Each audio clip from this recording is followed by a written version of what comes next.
Bismillahirrahmanirrahim. Assalamualaikum warahmatullahi wabarakatuh.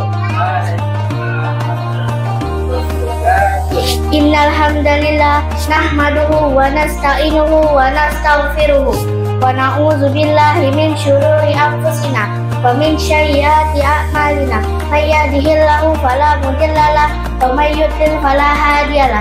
Asyhadu an la ilaha illallah wa asyhadu anna Muhammadan abduhu wa rasuluh. Allazi la nabiyya ba'da. Amma ba'du. Pertama-tama yang paling utama, marilah kita panjatkan puji dan syukur kepada Allah Subhanahu wa Ta'ala yang masih diberikan kita nikmat kesempatan sehingga kita dapat berkumpul di tempat yang kita cintai ini. Salawat berangkaikan salam kita panjatkan kepada Nabi Muhammad SAW yang telah membawa kita dari zaman jahiliyah menuju zaman yang terang benderang. Berdirinya saya di sini, izinkan saya menyampaikan ceramah singkat saya yang berjudul Keutamaan Membaca dan Menghafal Al-Quran. Al-Quran adalah wahyu yang diturunkan oleh Allah Subhanahu wa Ta'ala kepada Nabi Muhammad SAW sebagai penerang, petunjuk, serta rahmat yang kekal abadi dan mukjizat dan bukti kebenaran risalah Rasulullah SAW. Allah memerintahkan kita untuk senantiasa membaca Al-Quran. Seperti di dalam Quran surah Al-Kahf ayat 27 yaitu A'udzubillahi minasyaitonirrajim. Bismillahirrahmanirrahim. Watlu ma uhiya ilaika minal kitabi rabbik. Yang artinya, dan bacakanlah apa yang dikatakan apa yang diwahyukan kepadamu, yaitu kitab Tuhanmu, Al-Quran. Sebagian orang malas membaca Al-Quran, padahal di dalamnya terdapat petunjuk untuk hidupnya. Sebagian orang juga tidak punya waktu untuk membaca Al-Quran, padahal perlu diperhatikan, Allah akan memberikan keuntungan bagi para pembaca Al-Quran. Seperti yang pertama, satu huruf diganjar dengan satu kebaikan, lalu dilipatkan menjadi 10 kebaikan. Dengan kalimat basmalah saja sudah lebih dari 100 kebaikan.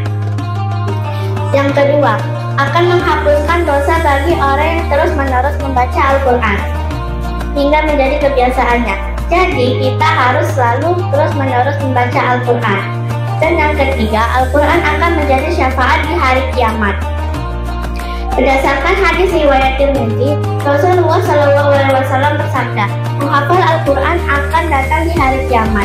Kemudian berkata, ya Tuhanku, berikanlah perhiasan kepada orang yang membaca Al-Quran. Kemudian orang itu dipakaikan mahkota karomah. Dan masih banyak lagi keutamaan yang Allah berikan kepada pembaca Al-Quran. Hadirin yang dirahmati Allah, Selain kita membaca Al-Quran, agar kita bisa lebih dekat dengan Al-Quran, yaitu dengan menghafalnya. Kita semua tahu bahwa Al-Quran adalah satu-satunya kitab suci di muka bumi ini yang terjaga, baik lafaz maupun isinya. Hal ini merupakan janji Allah yang akan selalu menjaganya sampai hari kiamat.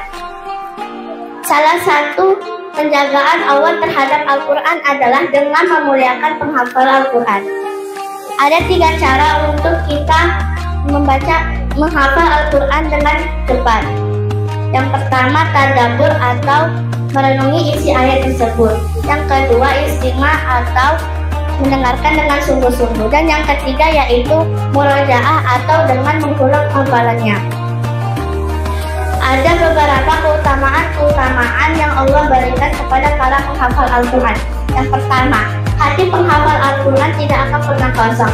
Di dalam hatinya selalu diisi oleh cahaya Al-Quran. Dia akan selalu merasa ketenangan di dalam hidupnya. Yang kedua, penghafal Al-Quran akan dipakaikan mahkota kemuliaan. Dan yang ketiga, akan menempati tingkatan yang tinggi di surga Allah Azza wa Jalla. Sekian ceramah singkat dari saya. Mohon maaf bila ada salah kata. Wabillahi taufiq wal hidayah. Assalamualaikum warahmatullahi wabarakatuh.